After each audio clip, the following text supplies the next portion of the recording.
Mi cuñada irrumpió en la escuela de mi hija, le gritó frente a todos que era una criminal y la acusó de romperle el brazo a su hijo a propósito. Pero la verdad era otra. Su hijo se cayó en patineta en su propia casa y mintió por miedo, y aún así, mi cuñada desató una persecución enfermiza contra mi hija de 16 años. Todo comenzó con una simple caída, pero ella convirtió esa caída en una campaña personal para arruinarnos la vida. Cuando las cámaras de seguridad mostraron que todo era falso, no pidió disculpas. Al contrario, dijo que yo había manipulado las grabaciones, que era capaz de cualquier cosa con tal de proteger a mi pequeña monstruo. Desde entonces, empezó a espiarnos, a seguirnos por las calles, a estacionarse frente a nuestra casa durante horas, a gritar en los supermercados y a escribir cartas perturbadoras llenas de amenazas disfrazadas de perdón. Pero lo peor fue descubrir los mapas. Había dibujado rutas dentro de la escuela de mi hija, marcando los lugares donde planeaba acorralarla para forzarla a decir la verdad. Esta no es una historia de celos ni de malentendidos. Es una advertencia. Hay personas que cruzan la línea y no regresan. Si alguna vez te han hecho a un lado, te han fallado o te han subestimado, este canal es para ti. Suscríbete y acompáñanos en historias donde cada caída se convierte en una gran lección. Todo comenzó con una mentira. Una mentira tan absurda, que al principio pensé que era una mala broma. Pero con el paso de los días, esa mentira se transformó en una bola de nieve que aplastó la tranquilidad de mi hogar, el respeto de mi comunidad, y casi me arrebata a mi propia hija. Lo que mi cuñada inventó fue más que una simple acusación, fue una guerra emocional disfrazada de justicia. Y cuando traté de mostrarle la verdad, me acusó de falsificarla con ayuda de amigos. Sí, así de lejos llegó su delirio. Mi nombre es Patricia, tengo 42 años y soy madre de 2 hijos maravillosos. Elena, de 16 años, una adolescente tranquila, amante de la lectura y de las películas clásicas, y Julián, de 13, apasionado por los videojuegos y la ciencia. Estoy casada desde hace 18 años con Carlos, un hombre paciente y firme, con quien hemos construido un hogar basado en el respeto y la confianza. Vivimos en un vecindario tranquilo, donde todos se saludan por su nombre, donde las bicicletas de los niños descansan al lado del buzón, y donde, hasta hace poco, nada extraordinario parecía perturbar la paz. Mi hermano Fernando, 3 años mayor que yo, también vive cerca. Él es un hombre noble, de esos que siempre creen en la buena voluntad de los demás. Está casado desde hace 15 años con Verónica, una mujer peculiar. Siempre ha tenido un gusto exagerado por llamar la atención. En cada reunión familiar había algo que la volvía el centro de la conversación, un dolor misterioso, un accidente mínimo que convertía en tragedia, o alguna indignación que necesitaba ser atendida de inmediato. Una vez fingió tener una intoxicación alimentaria durante la cena de Acción de Gracias y pasó la noche entera encerrada en el baño, haciendo ruidos teatrales. Otra vez simuló dolores en el pecho en el cumpleaños de Julián, obligando a Fernando a llevarla al hospital. Los médicos, como era de esperarse, no encontraron nada. Lo cierto es que su manera de sobredimensionar los problemas era ya parte del folclore familiar. Y aunque mi hermano siempre pedía disculpas por su comportamiento, nunca la enfrentaba. Con el tiempo, todos aprendimos a navegar entre sus dramas. Sus hijos, Damián, de 14 años, y Lucía, de 11, son buenos chicos. Han crecido junto a los míos, compartiendo tardes de juegos, películas, videojuegos y meriendas. Las risas en mi sala eran frecuentes y genuinas, hasta que todo cambió. Fue un sábado cualquiera, de esos grises y lluviosos que invitan a quedarse en casa. Damián vino a pasar el día con mis hijos, como solía hacer un par de veces al mes. Llegó cerca del mediodía y se acomodaron en el sótano con los videojuegos. Más tarde, cuando la lluvia cesó por un rato, salieron unos 30 minutos al patio trasero a jugar con un frisbee. Luego regresaron, comieron bocadillos y siguieron con su tarde normal. A las 5 en punto, mi hermano vino por él. Damián se despidió con una gran sonrisa, saludando desde el auto con la mano izquierda, esa misma que días después, según su madre, estaría rota. A la noche siguiente, a las 8, sonó mi teléfono. Era Verónica, gritando como si el mundo se acabara. Tu hija empujó a mi hijo por las escaleras y le rompió el brazo, chillaba. Yo no entendía nada. ¿Empujarlo? ¿Fractura? Pero si lo había visto salir corriendo sin ninguna molestia. ¿Cómo era posible? Le pregunté qué le había dicho exactamente su hijo. Me respondió, aún alterada, que él aseguró que Elena lo había empujado por las escaleras frontales de mi casa. Me pareció absurdo. Para empezar, esas escaleras tienen apenas 3 escalones de concreto, con barandales a cada lado. Pero más allá de eso, Mi hija no es una niña violenta. Jamás ha estado involucrada en ningún tipo de conflicto físico, ni siquiera en la escuela. Llamé de inmediato a mis hijos. Les pedí que se sentaran conmigo en la sala y les conté lo que su tía estaba diciendo. Elena abrió los ojos, confundida. Me dijo que ni siquiera usaron las escaleras del frente ese día. Entraron por la puerta trasera, y cuando salieron, también lo hicieron por ahí. Julián lo confirmó sin dudar. Jugamos con el frisbee en el patio. Mamá. Nadie cayó, nadie se lastimó. Respiré hondo y volví a llamar a Verónica. Le dije que había hablado con mis hijos y que, según ellos, no hubo ningún accidente en casa. Le sugerí con calma que quizá su hijo se había lastimado en otro lugar, o que la adrenalina del momento no le había permitido sentir dolor hasta después. Su respuesta fue una acusación directa. Estás enseñando a tus hijos a mentir. Tu hija es una agresora y tú la encubres. Colgó furiosa. Yo quedé paralizada. A la mañana siguiente, volvió a llamar. Su tono, esta vez, era aún más demandante. Me dijo que ya había llevado a Damián al hospital, que la radiografía mostraba una fractura en el antebrazo izquierdo, y que mi hija era la única culpable. Exigía que yo pagara todas las facturas médicas y castigara a Elena durante un mes. Le pedí que me permitiera hablar con su hijo, pero ella respondió que estaba demasiado afectado para hablar, que no podía revivir el trauma. Luego añadió que Fernando, su esposo y mi hermano, estaba completamente de acuerdo con ella. Elena debía asumir la responsabilidad. Fue entonces cuando decidí revisar nuestras cámaras de seguridad. Hace 2 años, tras el robo de unos paquetes en nuestra entrada, Carlos y yo instalamos cámaras de alta definición que cubren la puerta principal, la trasera y el acceso al garaje. Guardan los registros por 30 días y están conectadas directamente a la nube. Me senté frente a la computadora con el estómago revuelto y el corazón acelerado. Pasé 1 hora revisando cada minuto del sábado. Y lo que vi me dejó sin aliento. La grabación mostraba con claridad a Damián llegando a las 12:01 del mediodía. Usó la puerta principal, como de costumbre. A las 3:15, las cámaras traseras captaron a los 4 niños saliendo al patio.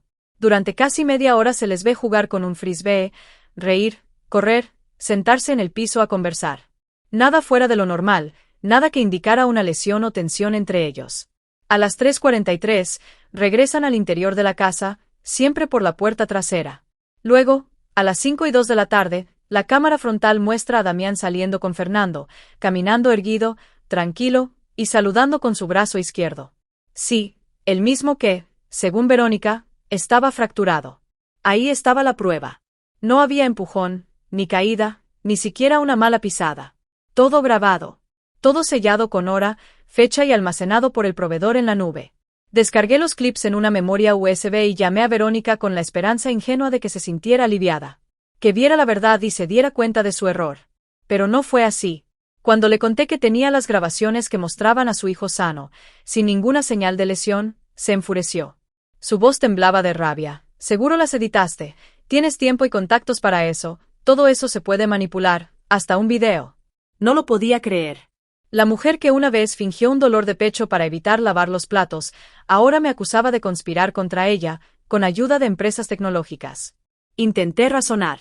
Le expliqué que el sistema de seguridad almacenaba los archivos automáticamente en la nube, con marcas de tiempo certificadas. Incluso le ofrecí que solicitara el video directamente a la empresa o que lo revisara con un tercero imparcial. Pero no quiso saber nada. Tú y tu familia están tratando de gaslightearme. Yo sé la verdad, gritó antes de colgar. Al día siguiente, recibí algo más que gritos. Una carta certificada. Una demanda. Verónica nos estaba llevando a juicio. A Carlos, a mí, y a Elena. Alegaba que mi hija había empujado intencionalmente a su primo por las escaleras y exigía el pago de todas las facturas médicas, los gastos de rehabilitación y una compensación por el sufrimiento emocional. Sentí que el aire se me iba del cuerpo. Todo esto, por una historia inventada. Llamé de inmediato a nuestro abogado, le mostré los videos, y su expresión cambió de incredulidad a indignación. Esto no va a durar mucho. Vamos a pedir la desestimación del caso, me aseguró. Y así fue.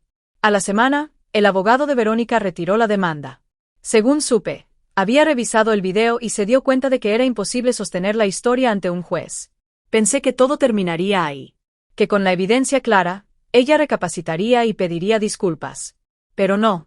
Verónica comenzó a difundir por toda la familia que yo había fabricado las pruebas. Que tenía contactos en altos niveles que me ayudaban a destruirla. Que había manipulado incluso los recuerdos de su hijo. Su nivel de paranoia se intensificó a tal grado que empezó a decir que Damián había sido reprogramado para olvidar lo ocurrido, que yo lo había intimidado para proteger a Elena, que yo era una mujer peligrosa, capaz de engañar incluso a la justicia. Todo esto parecía una broma cruel, hasta que una llamada cambió todo. Era Lucía, la hija menor de Verónica, llorando del otro lado del teléfono. «Tía Patricia, necesito contarte algo», dijo con la voz temblorosa. Me estremecí. Lo que reveló fue como arrancar la venda de una herida vieja y abrirla por completo. Me dijo que su hermano Damián nunca había dicho que Elena lo empujó, que el accidente había ocurrido un día después de su visita a nuestra casa, en el garaje de su casa, mientras andaba en patineta, algo que su madre le había prohibido terminantemente. Cuando Verónica notó su brazo inflamado, lo llevó al hospital. Al preguntarle qué había pasado, él dijo que no lo recordaba. Verónica, como siempre, comenzó a imaginar escenarios, sugiriendo que quizás había sido en la escuela o en nuestra casa. Y fue allí cuando comenzó a presionarlo con preguntas, hasta que él, por miedo, asintió a una de sus teorías. Jamás dijo que mi hija lo empujó, eso fue una construcción de su madre. Lucía, con apenas 11 años, me llamó porque temía que su madre siguiera destruyendo la familia con sus mentiras. Tiene planes para demandar a más tíos, dice que todos están en su contra, me confesó, sollozando. Me conmovió su valentía. Y también su miedo. Llamé a Fernando esa misma noche y le conté lo que Lucía me había dicho. Se quedó en silencio. Luego me prometió hablar con su hijo a solas. Al día siguiente, me llamó de nuevo. Damián le había contado todo. Que había tenido miedo, que su madre se había obsesionado con culpar a alguien, y que él solo quería que la dejara de interrogar. Fernando me pidió perdón. Muchas veces. Estaba devastado. Dijo que iba a insistir en que su esposa recibiera ayuda profesional. Pero no imaginaba lo que vendría después. Porque lejos de calmarse, Verónica se hundió más en su espiral. Se convenció de que su propio esposo estaba de mi lado. Que él también había sido manipulado. Se marchó de casa llevándose a Lucía, dejando a Damián con Fernando. Afirmó que su hijo estaba lavado del cerebro por mi familia y que ya no era confiable. ¿Quién podría haber imaginado que un simple sábado de juegos entre primos se transformaría en esta tormenta emocional? Lo peor aún estaba por venir. Pasaron apenas unos días desde que Verónica se marchó, y el ambiente familiar ya era otro. Fernando trataba de mantener la calma por sus hijos, mientras Damián, lejos de sentirse abandonado, se mostraba más tranquilo. Me confesó que, por primera vez en mucho tiempo, podía respirar sin temor a decepcionar a su madre. Pero mientras en una casa parecía comenzar la paz, en otra crecía el caos. 3 días después, Verónica se presentó en la escuela de Elena durante el almuerzo. Nadie sabe cómo logró ingresar al edificio, pero lo hizo. Caminó entre los pasillos hasta llegar a la cafetería. Se dirigió directamente a la mesa de mi hija y, sin importar quién la escuchara, comenzó a gritarle. «Admite lo que hiciste. Empujaste a mi hijo y mentiste a todos. Eres una manipuladora». Mi hija, paralizada por la sorpresa, apenas logró decir, yo no te hice nada. Pero Verónica, fuera de sí, le tomó el brazo y le gritó aún más fuerte, no voy a dejar que arruines más vidas. Algunos estudiantes se levantaron, atónitos. Un maestro intervino y logró separarlas. Llamaron al director, quien de inmediato me contactó. Corrí a la escuela temblando. Encontré a Elena con los ojos rojos, sentada junto a su maestra de confianza. Me abrazó sin soltarme, como cuando era una niña. Me costaba creer que una mujer adulta, una madre, hubiera sido capaz de irrumpir así en la escuela de su sobrina. El director me explicó que Verónica había sido escoltada fuera del edificio, que ya habían llamado a la policía, y que a partir de ese momento tendría prohibido entrar nuevamente al plantel. Le mostré al director los vídeos que desmontaban las acusaciones y le compartí los datos de contacto de Fernando, para confirmar que Verónica ya no contaba con el respaldo familiar. Me aseguró que Elena no enfrentaría ninguna sanción, y que redoblarían la vigilancia durante las horas de entrada y salida de los alumnos. Esa noche, Fernando vino a casa a ver cómo estaba su sobrina. Su expresión era de profundo arrepentimiento. Nos dijo que había llamado a su aún esposa y le había dejado claro que si persistía en este acoso, él mismo apoyaría cualquier acción legal para proteger a los niños. También nos confió que estaba en contacto con un abogado de divorcio y planeaba solicitar la custodia total. Pero la cosa no paró ahí. 2 días después, noté un auto desconocido estacionado frente a nuestra casa. Era un sedán gris, sin placas visibles, que permanecía inmóvil durante horas. El segundo día, el mismo vehículo apareció a la misma hora. Al tercero, decidí llamar a la policía. Y sí, era ella. Verónica estaba en el interior del coche. No hacía nada, solo observaba.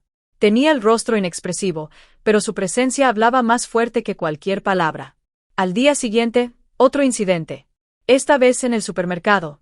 Me la encontré en el pasillo de los productos de limpieza. Pensé que era una coincidencia, así que me moví al área de productos frescos.